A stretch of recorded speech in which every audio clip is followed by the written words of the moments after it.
Okay, so I got all my bits and pieces for this barrel. I've already done a video on this called pre-assembly where I just kind of looked the barrel over and checked head spacing and did some basic pre-assembly checks. I'll go ahead and go over it really quickly, even though I already mentioned it in the first video.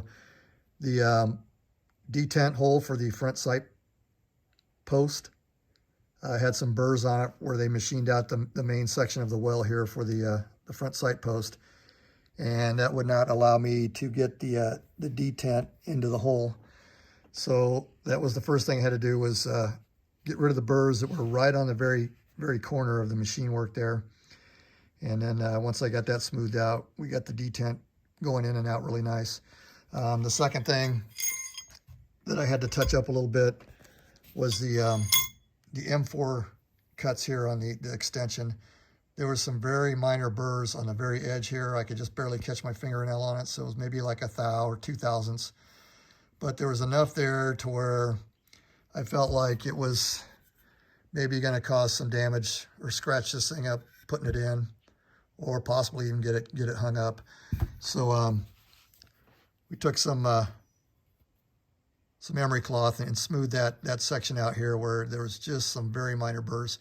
And then the other thing that happened was, and I'm not sure if it was the barrel manufacturer or if it was Rock River Arms, but whoever shipped the barrel didn't keep the barrel nut from moving. So when I unpackaged it, this barrel nut was down here and there was a bunch of bare metal showing. So right now I touched it up with some cold blue, and yeah, you can see that, and it looks a little bit funky, but it looks way better than the bare metal. And then I'm going to figure out a way to flatten that out a little bit and try to get it to match the parkerizing a little better. But anyway, that's basically how I received the barrel. So now we'll get into finishing this barrel off. Here's my Delta ring kit that I got from Rock River Arms, and looked it over. It looks pretty good. I got to install the sling swivel. We got to get the muzzle device on and the front sight put together. Okay, so there's one thing I wanted to talk about on the Delta ring, and something I've never seen anybody on YouTube talk about before, and that's snap rings. So we'll get into that. Okay, so I'm not actually going to show the entire install on this because there's a crap load of videos on YouTube already. But basically this fits over the barrel nut like so. Then your weld ring comes in here. And what I try to do is get the notch of the weld spring lined up with the gas tube notch in the ring when I put it together. So that's how this part here goes. And then this snap ring will fit in behind it and slide over the barrel nut into that groove. And when we get it all put together, I'll show you how it turned out. But the main thing I wanted to talk about was snap rings.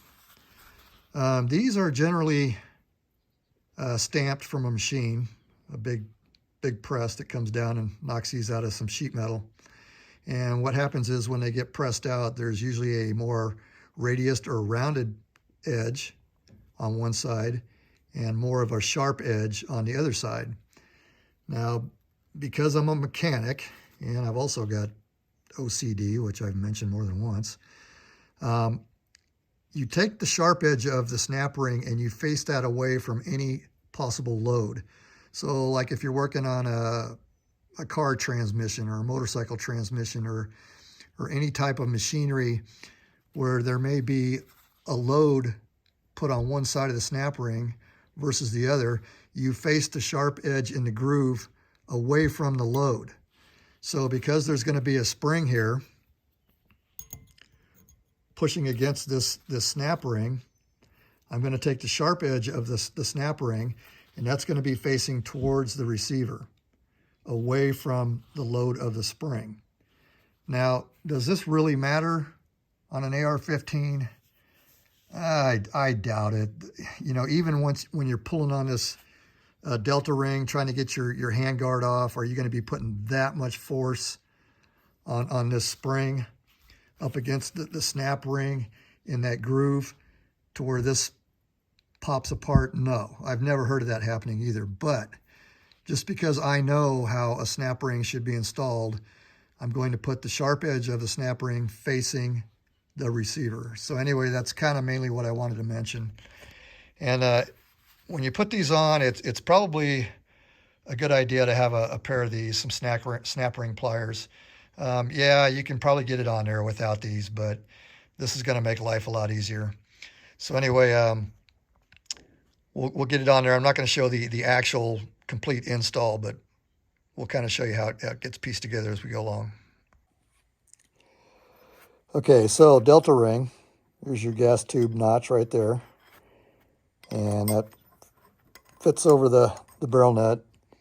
Then your weld ring. I'm going to try to get this lined up with the notch on the delta ring, which probably after everything's all screwed together, I'm still going to have to take a pick or something and get everything lined up. And then with the sharp edge, like I was saying, facing the receiver, we're going to get the snap ring into that groove on the barrel nut. So anyway, I'll do that off camera. We'll get it all put together and take a look at the end result. Okay, there it is with the sharp edge of the snap ring facing towards the receiver. And I have everything lined up already. And like I said, by the time you screw all this together on the upper receiver, some of that stuff's probably going to shift around and I'll have to relocate it. But every now and then, maybe you get lucky and it just stays aligned. So anyway, delta ring is done. Okay, so I've already sprayed this out a couple of times and cleaned it up, but just to make sure, we'll come in here and clean this all out one last time before we put the front sight post in. Okay, so I put a little bit of anti-seize on the sight post. I took a toothpick and put a little bit of grease on the inside of the detent, got a little bit of grease on the spring, put a little tiny bit of grease on the detent, and a little bit more copper anti-seize in the sight post threaded area. Okay, so I got everything started. I got about maybe a couple threads on the sight post, and I'll use this stick to hold the detent down while I get this threaded in a little bit more. And then when it gets towards flush, I'll probably switch over to this sight tool to get it in its final location. Okay, flush and done. Okay, so I just decided to go with a standard A2 bird cage for this build. And overall, as far as a flash hider or flash suppression, these things are really hard to beat. I mean, these do a very good job. But anyway, I'm going to use a newer style crush washer instead of a peel washer. I'm not even sure anybody really sells a peel washer anymore. I'm sure they're still out there somewhere. But anyway, you'll notice this has a convex side, and then there's a concave side. So the manufacturers generally put these on with the convex side facing the barrel, like so. And then your concave side is going to go up against your muzzle device. Now, if you put this on and you find out you put your crush washer on the opposite way, it doesn't matter really. That crush washer could care less, the barrel could care less, and your muzzle device could care less. But from a cosmetic point of view, and what the hell? All right, I'm spazzing out here. Trying to thread this on while looking through the phone. Okay, there we go. So if you put it on backwards, probably all that's going to happen is, I'm just going to snug this up for now. When we get the upper receiver on, I'll do the final tightening and get it indexed. So if you put this on backwards, you may end up with a slightly raised edge above the barrel versus the other way. But mechanically, engineering-wise, that crush washer, the barrel, and the flash hider could care less. So if you accidentally put it on backwards and you can live with how it looks, or, you know, the cosmetic or aesthetic appeal, I wouldn't worry about it. I mean, these are cheap. You can always go get yourself another one, but if you're down to your last crush washer and you put it on backwards and you decide it doesn't look bad, it'll work. Okay, so I'm going to do this part off camera, but how I'm planning on doing it is I'm going to use the standard mil-spec rivet to hold this sling on.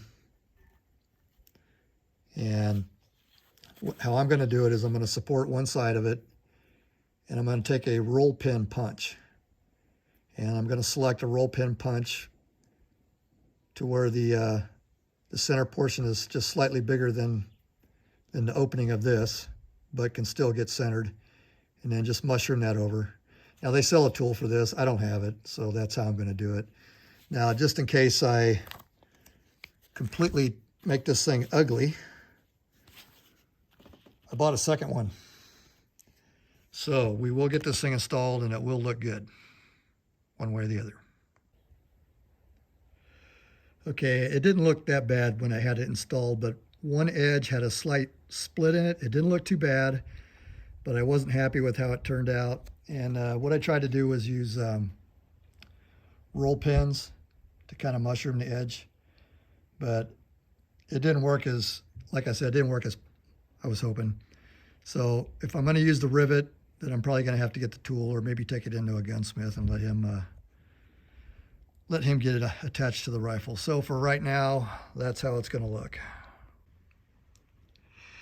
Okay, so I have two upper receivers to choose from. This one here is Windham Weaponry, and this one here is Rock River Arms. So I think the first thing we should probably talk about is the forging mark. You can see that on the Rock River Arms here, that's Brass Aluminum Forging Enterprises, and on the Windham Weaponry, it's Cerro. Barrel fit. I test fit both of these, and the Windham fit snug, and the Rock River Arms was a little bit loose. You could actually move it around on the barrel extension. So a little bit of a loose fit for the Rock River Arms on the barrel fit. Okay, so barrel nut feel, I couldn't tell the difference. Threading the barrel nut on to each receiver set of threads, it felt about the same to me, so I think both threads are about the same. I test fit each one of these to a brand new arrow lower that I have. It's only been open and closed maybe 10 or 15 times, so it should be tight.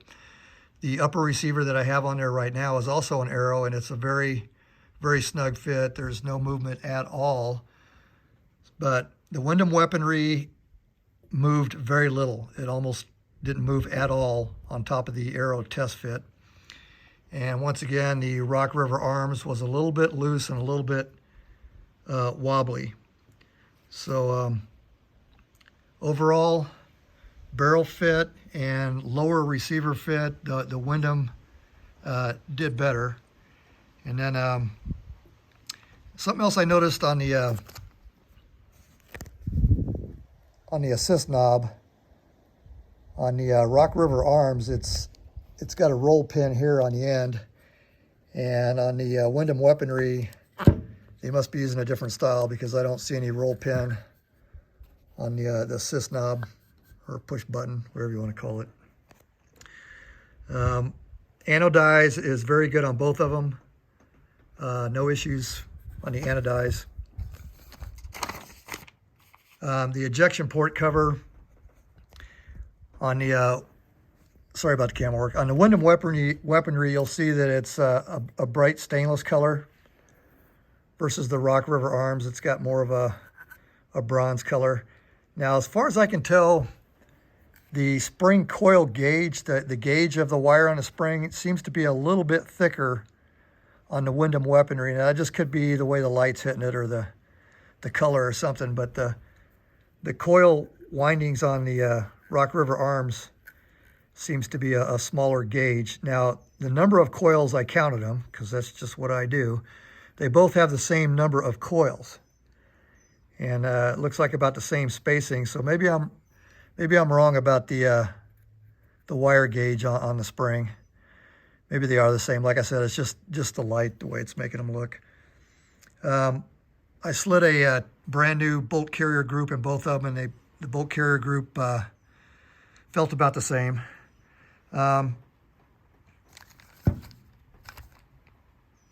The Rock River Arms is T-marked, which I don't really care about, but if that's something you like.